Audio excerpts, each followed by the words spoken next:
आपने वीडियो के थंबनेल को देख करके वीडियो पर क्लिक किया है। इसका ये मतलब है कि आप चाहते हैं कि आपका जो मेमोरी पावर है वो इन्हेंस हो जाए, यानी आपके याद रखने की जो शक्ति है उसमें काफ़ी बढ़ोतरी हो जाए। और आप ये भी चाहते हैं कि आने वाले भविष्य में भी याददाश्त संबंधी आपको कहीं भी कोई दिक्कत ना हो, चाहे आप स्टूडेंट हों, चाहे आप टीचर हों या पढ़ने में रुचि रखने वाले कोई भी व्यक्ति हों। आप सभी चाहते हैं कि आपकी याददाश्त हमेशा हमेशा के लिए अच्छी बनी रहे। अगर आपको कभी कभी ऐसा लगता है कि मैंने जो याद करने की कोशिश अभी की है वो याद ही नहीं आ रहा है, तो ये वीडियो खासकर आप ही लोगों के लिए है और ये उन स्टूडेंट्स के लिए भी है जो साल भर बेचारे बड़े मेहनत करते हैं, पढ़ाई बहुत ही बेहतरीन तरीके से और अच्छे तरीके से करते हैं, याद भी रखते हैं, लेकिन एग्ज़ामिनेशन के समय याददाश्त की कमी के चलते वो उतना बेहतरीन प्रेजेंटेशन नहीं कर पाते हैं जितना कि वो अपने से अपेक्षा रखते हैं। तो आज है योग दिवस और इसी योग दिवस के अवसर पर मैं आप सभी को ऐसी 2 यौगिक क्रियाएं बताऊंगा जिनको यदि आप अपने दैनिक व्यवहार में शामिल कर लेते हैं तो याददाश्त को बेहतरीन से बेहतरीन करती जाएंगी। साथ में इस वीडियो के लास्ट में मैं आपको ऐसी एक ट्रिक बताने वाला हूं जो उस समस्या में काम आएगी जो विद्यार्थियों को अक्सर पढ़ाई के दौरान हो जाती है। और पढ़ाई के दौरान होता यह है कि वो गर्दन को थोड़ा सा आगे की तरफ झुका के पढ़ते हैं, कोई भी ऐसे ही पढ़ता है, तो धीरे धीरे चल करके यहाँ पे नेक में पेन होने लगता है और झटपट उस पेन को कैसे रिलीफ किया जाए, कैसे उसमें आराम हो जाए, इसका एक बहुत ही शानदार छोटा सा ट्रिक भी मैं वीडियो के लास्ट में देने वाला हूँ। आप बड़े ध्यान से वीडियो को शुरू से अंत तक देखिएगा।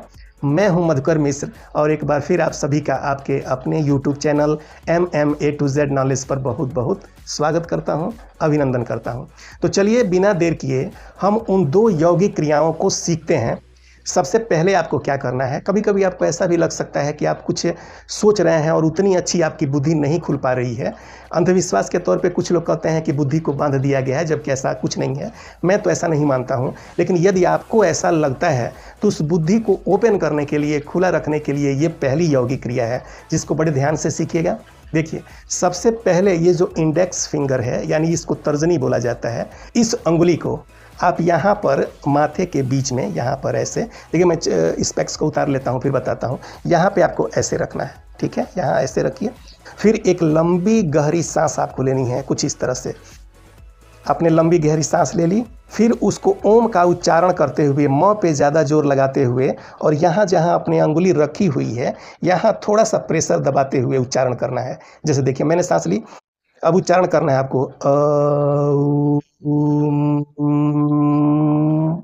इस तरह से। यदि आप उच्चारण करते हैं 11 बार आपको प्रतिदिन उच्चारण करना है। इस तरह के उच्चारण से आपको एकाएक लगेगा कि आपकी पूरी बुद्धि खुल रही है और आप कुछ नया सीखने के लिए उत्सुक हो जा रहे हैं। आप इसको करके देखिएगा, आपको बहुत ही राहत लगेगा। कहीं भी कोई दिक्कत यदि आपके ब्रेन संबंधी ऑर्गन में हो रही है तो इस क्रिया को करने से झटपट आपको रिलीफ मिलेगा। अब चलिए याददाश्त को इंक्रीज करने के लिए आपको दूसरी यौगिक क्रिया बताता हूँ और आपको बेहतरीन तरीके से उसको सीख लेना है। देखिए यहाँ पे मैं साइड हो जाता हूँ। यहाँ जो ये कान से बाहर निकला हुआ है, आप इसको अंदर की तरफ थोड़ा सा ऐसे अंगूठे से ऐसे प्रेस कीजिएगा, ठीक है। दोनों कान की तरफ देखिए, दोनों अंगूठे से आपके दोनों कान को ऐसे बंद रख लेना है, ठीक है। ऐसे बंद करने के बाद आप चाहें तो अपनी अंगुलियों को ऐसे भी रख सकते हैं, ठीक है। चश्मा मैं उतार देता हूं ताकि आप अच्छे तरीके से समझ सकें। देखिए यहाँ पे ऐसे आपने लगा दिया, ऐसे लगा दिया, ठीक है। अब ऐसे आपको बंद कर लेना है। ऐसे बंद करने के बाद आपको एक लंबी गहरी सांस लेनी है और लंबी गहरी सांस लेने के बाद उसको ओम का उच्चारण करते हुए बाहर निकालना है। इसको हम बोलेंगे गुंजारी क्रिया, यानी जैसे भंवरा। आप सभी लोग भंवरा तो देखे नहीं होंगे, अगर देखे भी होंगे तो कैसे गुंजार करता होगा आप उसको जानते नहीं होंगे। तो आपको सिर्फ म की ध्वनि उच्चारण करनी है। देखिए मैं करके दिखाता हूँ कैसे करना है। सबसे पहले आप ऐसे बंद कर लीजिए, ऐसे आँखों को, उसके बाद एक लंबी गहरी सांस लीजिए इस तरह से, फिर आप उच्चारण कीजिए।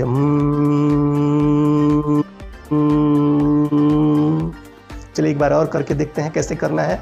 ऐसे कीजिए, फिर ऐसे बंद रखिए, फिर आप इसको एक लंबी गहरी सांस लेते हुए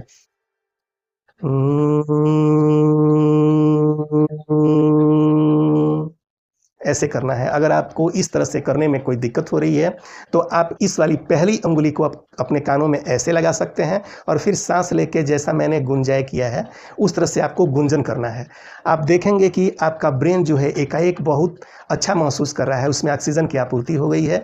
और इसको भी आपको 11 का 3 सेट लगाना है, यानी 11 बार करना है, फिर थोड़ी देर के लिए रुकना है, फिर 11 बार करना है, फिर थोड़ी देर के लिए रुकना है, फिर 11 बार करने के बाद आपको आराम से बैठ जाना है आंखें बंद करके। और इस क्रिया को लगातार यदि आप 11 दिन तक करते हैं तो आपको ये महसूस होगा कि आप जो पहले भूल जाते थे, जिन चीज़ों को पढ़ते थे भूल जाते थे, जिन चीज़ों को कहीं रखते थे भूल जाते थे, वो चीज़ें अब धीरे धीरे समाप्त हो रही हैं। आपकी याददाश्त जो है वो बेहतरीन से बेहतरीन होती जा रही है। इन दोनों क्रियाओं को आप दैनिक रूटीन में शामिल कर लीजिएगा। आज योग दिवस है, योग दिवस पे आप प्रण कीजिए कि इन 2 यौगिक क्रियाओं को आप अपने जीवन में शामिल कर लेंगे। फिर आप देखेंगे कि आपको याददाश्त संबंधी कहीं भी कोई परेशानी नहीं होगी।